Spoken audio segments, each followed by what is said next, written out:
Hello, guys and gals, me Mutahar, and you know what I dislike? I hate big book, I hate big video game, I hate big music, movies. You know, the people that produce and pretty much hold on to all the licenses we love. You know, you ever read a good book, you ever play a good video game and it's just owned by a scummy publisher? And they basically yoink that away from you? Yeah, that's not something I enjoy. Which is why one of my favorite things in life is the Internet Archive. Now, if you're a YouTuber or you're like an internet researcher or you're like an internet sleuth, this is probably the greatest thing since crack, okay? This is one of the best inventions on the internet because you can really look up anything from the olden days. You can look up any piece of, web page, provided it's archived, and have a great time. Now, obviously, to run the Internet Archive, the Wayback Machine, it requires a massive amount of storage, okay? Because all you're doing is cataloging aspects of the internet. And of course, if you want to contribute to it because you found an interesting web page, you can submit it one right here. Unfortunately, this entire library of Alexandria that resides digitally is at risk, and unfortunately, it's gotten worse. You probably read things like the Internet Archive loses its appeal of a major copyright case. So without, constantly grinding you with the details, I'm going to give you the brass tacks of what happened, okay? Back during the days of COVID-19, there was the National Emergency Library that was launched by the Internet Archive. So what they did was they provided a temporary collection of books that supported emergency remote teaching, research activities, independent scholarship, and intellectual stimulation while universities, schools, training centers, and libraries were closed because of the actual lockdown. Now look, on the surface level, and I'll say it from a morality perspective, this is pretty cool. But let me put this into gamer terms, okay? There's an amazing game by the name of Unreal Tournament 2004, right? Now, if you're as old as me, you've probably played this at some point in your life, okay? Here's the thing. You can't buy this game from the Steam store. And you might be like, but Muda, it's probably on the Epic Games Store. No, it's not, okay? If you try researching for it, you just won't find a version of this game that you can actually buy. It used to be on GOG, all right? It's not there anymore. You can actually go to their storefront and try searching for Unreal Tournament. In fact, you probably won't find anything in this list. You might be like, whoa, Muda, they're multiplayer games. Servers probably aren't supported. Dog, we were playing on custom servers for 15 years at this point. So you can't buy this game, right? Now, luckily, if you had bought a license like I did, you probably have it sitting on something. So for instance, I have it on my GOG account as Unreal Tournament 2004. So why am I mentioning this one game so hard? Well, I want you to give an idea, okay? Basically, imagine if any game publisher game distribution service like Steam or GOG decided, yeah, all these games that companies don't sell anymore, let's just distribute them for free. So they're not really making money off of it, but they're just distributing these old games. So what happened over here was, imagine if all the other publishers see this. So Epic Games, maybe Sony, maybe any of these other companies whose, products are basically being freely distributed. Even if there's no money being associated, their games are just being freely distributed. That still tantamounts to something known as piracy. And these companies then would decide to sue Valve or GOG, any of the companies that was doing the distributing. That's basically what happened to the Internet Archive. Because they ran the National Emergency Library, the biggest book publishing companies decided to all come down and sue basically this nonprofit organization because they thought that they were facilitating piracy. And unfortunately, as nice as the Internet Archive is, they were 100% in the wrong. So there's a court docket that ended up coming out. Basically, they were doing these appeals to try to win against Hachette Book Group, HarperCollins, John Wiley, Penguin Random House. So again, these are like the big juggernauts, okay? So looking through this entire 64-page appeal, it pretty much became apparent that the Internet Archive did not succeed in any capacity. So what they said was the defendant appeals from a judgment of a United States District Court denying its motion for summary judgment. Internet Archive creates digital copies of print books and posts those copies on its websites where users may access them in full for free in a service it calls the Free Digital Library. So if you actually look through it, they have 20,000 freely downloadable books and texts. And it's not just, stuff that is completely, legal, for instance, right? Obviously, if you look for things like video games, like Xbox ISO file, for instance, you'll probably find out that the Internet Archive actually legitimately just has like old school Xbox ISOs. So, for instance, they have stuff that you probably will never find, like Xbox Live Arcade's, ISO file, right? Just sitting around, just a random ISO file, a demo disc. You'll probably find Silent Hill Exotica, which I've played on this channel, a Grand Theft Auto Vice City ROM hack. But of course, obviously, you'll also probably find actual legitimate video games like The Suffering. Now, is The Suffering being sold anymore? No, it's not. It's literally just abandonware. But the company that actually owns the rights to this could literally jump in and say, yeah, we don't really appreciate you violating the DMCA, so we're just gonna actually take you to court over it. There is genuinely a lot of DMCA-able stuff on here, and it's been kind of a ticking time bomb that has actually just exploded for the Internet Archive. So reading through this entire actual situation, what they were talking about was the actual case revolved around digital lending. So the way digital lending works is apparently if you have a physical book, you can lend a digital version of that book to somebody. And provided you have DRM, meaning that only one person in the world can access a digital copy of the actual physical book. Basically, you have to have a proper physical to digital loan ratio. So if you have 100 books, you can make 100 digital licenses, okay? It's basically like saying you have these books physically, but you can lend them out digitally, provided you can only lend as many licenses as you technically have. So what they brought up over here was during a period in 2020, the Internet Archive maintained a 1-to-1 own-to-loan ratio for digital books.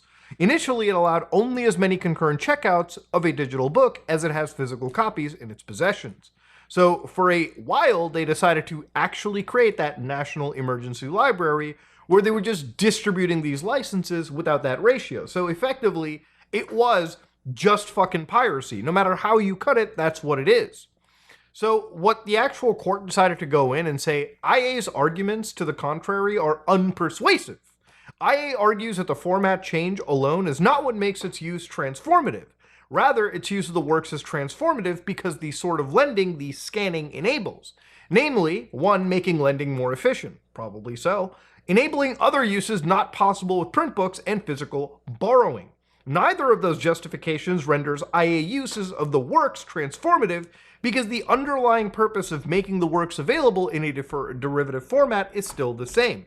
So basically the courts are just tying this all back to actual piracy, which is literally what the actual book publishing companies had an issue with.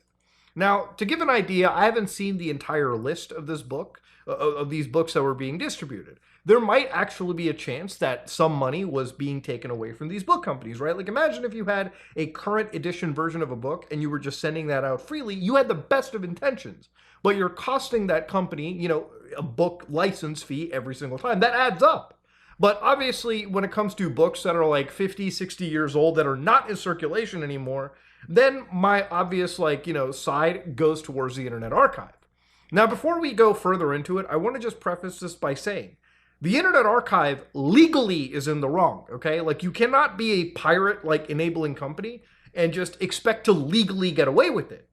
That being said, ladies and gentlemen, even if you are legally in the wrong, I think morally and ethically they were in the right, okay? This is a period of time where they were distributing content that probably ended up maybe saving lives down the road, especially if they were assisting the medical field. So I don't think that there was a moral and ethical issue involved in it. I also believe that the Internet Archive and the Wayback Machine is so important for actual preservation because other than this, there are no other projects, okay? People forget how valuable a service like this is until they lose millions upon millions of books that have never been preserved, okay? When people say this is the burning of the Library of Alexandria, they're not joking. There might actually just be pieces of books, actual PDF files inside this archive that just don't exist anymore, okay? And it's not just America, it could be any part of the world. This is an archive for the internet everywhere. So if you lose those books, if you lose those actual PDF files, then potentially you have lost pieces of history and you have lost pieces of human art, literature, whatever.